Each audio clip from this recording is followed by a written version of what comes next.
سيد الكونين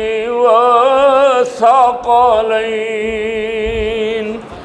محمد سيد الكونين والثقلين والفريقين من عرب ومن عجم مولاي صل وسلم دائما أبدا على حبيبك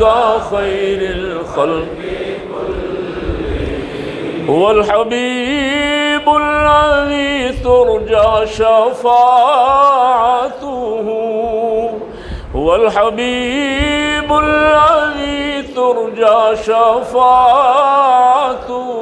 لكل هول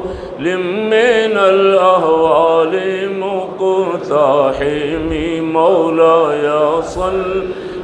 وسلم دائما أبدا على حبيبك خير الخلق كلهم يا ربي بالمصطفى بلغ مقاصدنا يا ربي بالمصطفى بلغ مقاصدنا واغفر لنا ما مضى يا واسع الكرم مولاي صل وسلم دائما أبدا على حبيبك خير الخلق كلهم سبحان رب